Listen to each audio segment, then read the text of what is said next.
Well, just over 2 weeks until the coronation of King Charles. So is the country and the world in the grip of royal fever? Well, not quite. When it comes to street parties, 16,000 were organised for the Queen's Platinum Jubilee, but there's only been 361 applications for the coronation.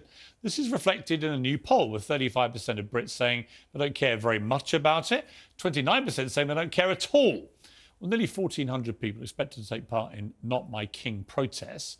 World leaders like President Biden and top pop stars have also been snubbing the coronation. Here's the White House's press secretary diplomatically trying to explain why. The president had about a 25-minute, 30-minute call with King Charles III, and during which he congratulated the king. And they have a very friendly conversation. They have a good relationship with the king. He talked about how he enjoyed visiting the Queen, I should say, back in 2021. The king offered for him to come and do a state visit, which the president accepted, and so they will see each other again very soon. And I'll just leave it there. Have you ever heard a lamer or more tortured excuse for why the President of the United States isn't coming? So has the crown lost its shine? Well, joining me now is author and historian Tessa Dunlop and King Charles's former butler, Grant Harrold. So welcome to both of you. All right, Tessa, off you go. Has it lost its lustre, the crown? I think we've maybe got royal ceremonial fatigue. The Queen, God bless her, lived a very long time. So we had a golden jubilee, we had a diamond jubilee, we had a platinum jubilee, we had a thumper of a funeral. And now the air's come out of the machine. And, you know, Piers, I missed you when you're in America, but I'm going to give some of the blame to people like you and people in the press peddling this kind of divisive narrative, making the scars in the royal family deeper than they really needed to be. Rather than the people doing TV interviews and best-selling books trashing the royal family, who happen to be members of the royal family. They're not to blame. Of course. It's us reporting on the trashing that's the problem. It's a bit like Prince Harry saying, I never accused the royals of being racist, even though we all heard what him and Meghan Markle told Oprah Winfrey. No, it was the beastly media who for 2 years falsely reported it as racism until we've now corrected them. It's so good that you haven't lost your pizzazz on the other side of the Atlantic. The point being... Tessa, it's such horse manure. It's not, Let me bring in Grant. Grant. What do you feel about our coverage? Grant, you work with Prince Charles, yes. now King Charles. Yeah. I'm excited by the coronation. And I think that the public probably will come round quite quickly, as they tend to do for these things. I think there'll be a lot of fervour building up to the coronation itself in that week. And I think we'll be surprised by the scale, actually, of celebrations for this. It's the first coronation in my lifetime, in most people's lifetime. With first coronation in 70 years. And I've always said that with the Queen, obviously, most people loved her, we respected her. As you mentioned, she had many jubilees and celebrations. This is the first for the King. You know, it's a beginning for him with his new reign. And as you've said, it takes time. But I think, you know, I know there's saying popularity polls and everything, but from the people I speak to, people I know, a lot of people like him, admire him, respect him. But you're in the royal bubble, so's Piers. You're in this I'm not in any royal bubble. We are in a bit of a cushion bubble where we hear all about the coronation, drip-fed into our inboxes. Oh, this is happening. Oh, that chair's being polished. Oh, she's wearing that crown. Actually, it's quite exciting. But it is for you. I mean, partly because it butters your bread, and why not? But beyond the sort of central London chatterboxes, who's this really speaking to? You know, in Europe, can you tell me when the last coronation was in Europe?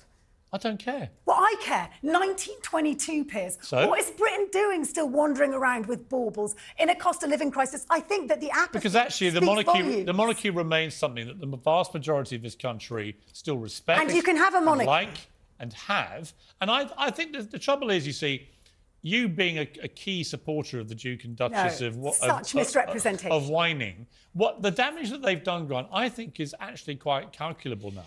Where you can see a lot of the reaction, especially in America, I've just been, a lot of them saying, yeah, the trouble with the royals is they're racist, aren't they? And they're callous and they're horrible because Harry says so. I mean, it's really been quite marked and damaging. It's certainly been upsetting. I mean, I felt sorry for the Queen because obviously at the end of her life, this is what was all going on. While Philip was dying, while she was dying. I agree. There's these two yapping away, pouring more and more manure over them. Could you imagine if it was a former staff member doing it? You know, it'd be shut down. It just wouldn't happen. But can we be honest, Grant? I bet you and Piers, certainly Piers, if I know you even one iota, was just an eensy-weensy bit disappointed that Meghan isn't going to be at that coronation. Why?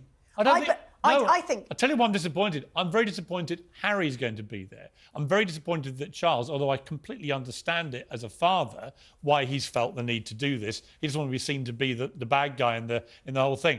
But what the hell is Prince Harry doing, having trashed the family in that horrible book he wrote, the terrible series they've done, the interviews they've done, trashing, damaging the institution of the monarchy, damaging the royal family, and then they have the brass neck. He turns up at the coronation. Well, we know that. And we know why he's doing it. By the way, we know why he's doing it. He's doing it because I suspect Meghan Markle has gone, you better get over there and get on that balcony somehow, because our entire commercial world depends on you still being a dominant member of the royal family. Let's take a reality check on the idea of money in the commercial world, when today we've just seen it released after comprehensive investigation by The Guardian. The King is the richest royal ever seen by world kind. Is it £1.8 billion? The sovereign doesn't have to pay inheritance tax. You can feel a bit of sympathy for Harry. He's been totally bumped out of the equation. It all goes Queen, Charles, William. That's where our national wealth goes. They should be paying for the coronation. No, not donating some money. I'm sure I read somewhere that he's donating some of the wealth or something. You know, and I know, you know, you could argue about the amount of money they've got, but at the end of the day, I think they're good value as well. I think what he does, the work they don't pay any inheritance tax. They're living in a different fantasy land. They're members of an institution which actually pays for itself. The tourism money that comes in alone pays for the costs of us upkeeping the royal family. I get that, but if you got to hand your mansion to your children, they could pay for themselves. They play by a different set of rules. Yes, they do. Which is why we judge them. Yes, they do. And by the way, and in rules. return, they live in this endless goldfish bowl. They don't have a lot of the freedoms that we enjoy.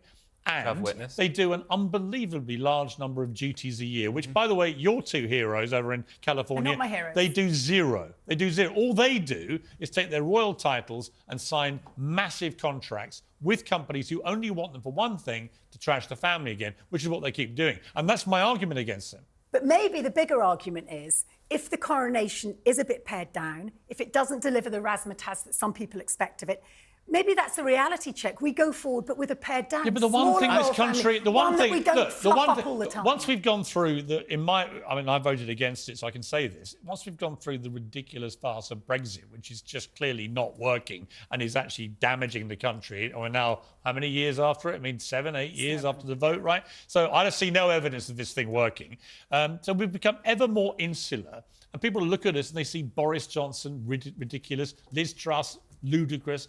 We've become a laughingstock. The one thing that we do better than any other country in the world is pomp, pageantry, military ceremony, and we're putting the whole shebang on in 2 weeks' time. And it's a moment for the light of the world to shine on our country, and we can feel proud about it. And it picks people rather than feeling ashamed and embarrassed because Boris has done something stupid again, or Liz Truss has tanked global markets, or whatever it may be. But Piers, if we want to feel proud again, then let's take away the bile, let's draw away the soap opera, the bile and let's just is coming enjoy from it. Harry and Meghan. But no, because we stoke it. It's Look at us constant. talking about We're it. not Let's stoking stop. it. They're doing it. Let's join together. I'm happy. The media can't ignore two members of the royal family publicly trashing the royal family. It's obviously a huge news story. They've got to stop it. Can I also say with a coronation, any big celebration with the royal family, it brings people together. That's one thing I've noticed. Yes. Look at the mall. Look at the mall. And Only also, each year they bring in over 500 million from the tourist industry. Can you imagine what they're going to bring in with the coronation weekend? The amount of people are going to be in London. Huge, absolutely huge. The great news is Harry goes home after the show on the Saturday. That is good news, and I've kept my Sunday free for lunch with you, Piers. No, the good news is he is going straight home. And that is his home. His home now is in Montecito in California, in a massive mansion he got because he sold his family out.